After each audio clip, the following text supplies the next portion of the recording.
In fact, the law was passed based on that same promise and many, many others. But are they panning out? If you've got health insurance, you like your doctor, you like your plan, you can keep your doctor, you can keep your plan. If you like your doctor or health care provider, you can keep them. Everybody will have lower rates. If you like your doctor, you will be able to keep your doctor, period. And this is for people who have health insurance. You will save money. If you like your health care plan, you'll be able to keep your health care plan, period. Obamacare has been wonderful for America. If you like your health care plan, you can keep that too. If you like your doctor, you keep your doctor. If you like your current insurance, you keep that insurance, period. End of story. Now, the naysayers and the cynics still doubt that we can do this. No one will take it away, no matter what. It was a promise at the heart of the sales pitch for Obamacare, and one many Americans doubted. What makes you think the government could run a new health care program? This is not a federal government issue. This is a people issue. Leave us alone. That's all we would ask. Would you leave us alone? 4 years later, the naysayers are seeing some of their worst fears realized as hundreds of thousands receive letters canceling their health insurance or significantly hiking their premiums. And that number is expected to rise. I was infuriated, totally infuriated. The president kept saying, you know, if you like your plan, you can keep your plan.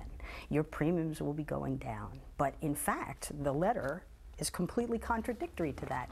Deborah Cavallero says she got a letter from Anthem Blue Cross canceling her existing policy and offering her a new one that would hike her monthly payment from $292 to $484. It's sort of forcing you to walk the plank. And she is not alone. Andy and Amy Maggioni of Louisville, Kentucky recently received a letter from their insurance agency, Humana, informing them that their monthly premium was going to triple from $333 to $965. This is a high deductible plan where I'm assuming a lot of risk for my health insurance for my family, and nothing has changed. Our boys are healthy, they're young, my wife is healthy, I'm healthy.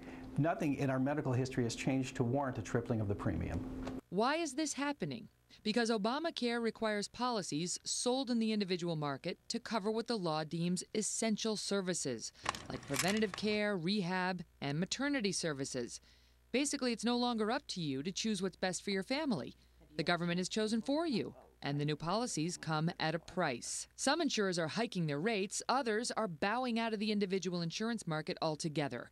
In fact, an estimated 600,000 Americans have already seen their policies canceled. Florida Blue terminating 300,000 policies. Kaiser Permanente in California sending letters to over 150,000 customers. And the list goes on. An estimated 14 million people purchase their own coverage on the individual market because they don't get insurance through their jobs. That's why experts say millions could potentially lose their coverage despite the president's repeated promises. When confronted with the facts of cancellations and rate hikes, those defending the law have scrambled for explanations. I don't remember saying that everybody in the country would have a lower premium. There are certain types of crummy plans that are now going to be illegal. They should have been allowed to keep their insurance at least until it expired and then buy the plans through the exchange. But I think that's the mix-up. There's a transition issue, and I know it's difficult for a lot of people.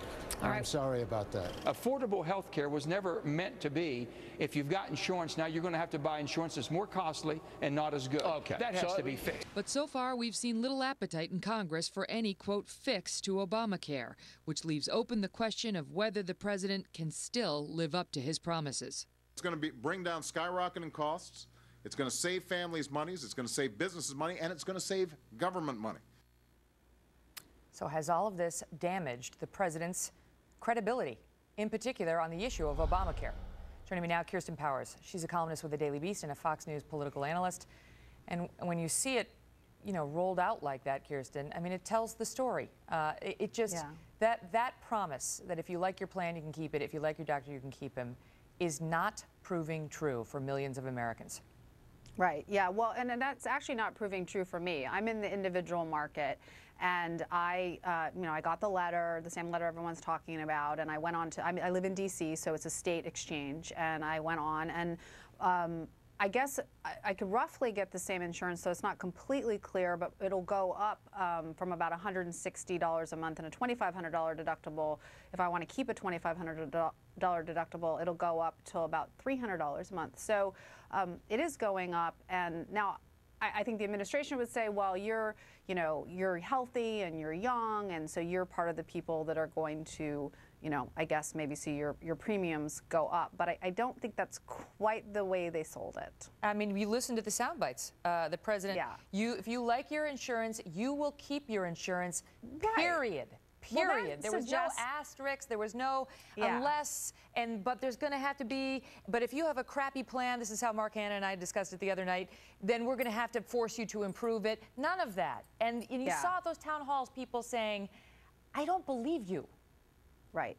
Well, I mean, and that's the problem right now. I think there's just, and especially even with the rollout and the way everything's been handled, that it's kind of hard to really know anymore whether what they're saying is true or not. Even if you look at the excuses they were giving in the beginning about the rollout, saying, oh, it's just because the traffic is so high and there's so much interest. And now we know that that's not at all what was happening, that there were all these glitches that they knew about before they even launched. So what they were telling us wasn't even true. So, and Megyn, I've been a huge supporter of Obamacare, and I still support it, but I think that this is really problematic. And I would say I'm actually willing to pay more money if people are going to be insured. So if they say you pay $150 a month more, but 30 million people get insurance, I'm actually willing to do that.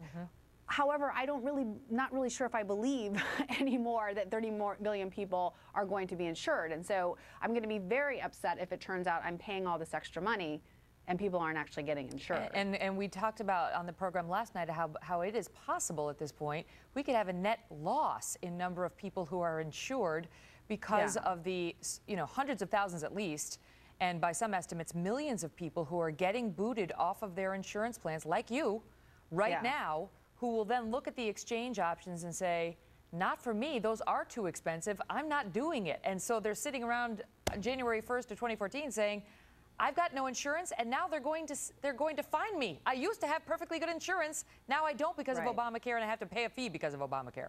Yeah, it's definitely not the way that it was sold, I don't think. And look, and like I said, I'm willing to pay the extra money, but I don't have kids. I'm not supporting a family.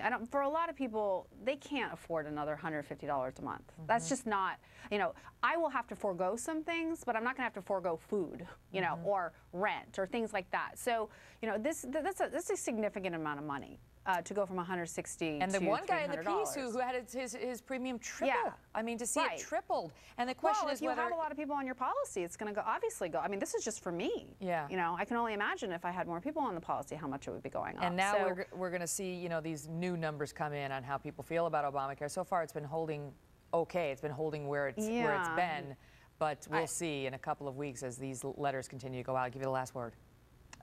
Yeah, it's very disappointing, and I think that for people who really gave them the benefit of the doubt and believed the things that they were saying, they need to really come out and give an explanation for what's going on and why people are being forced to switch their plans. Yeah, I don't know if an explanation is going to do it at this point. I don't know. Kirsten, thank you.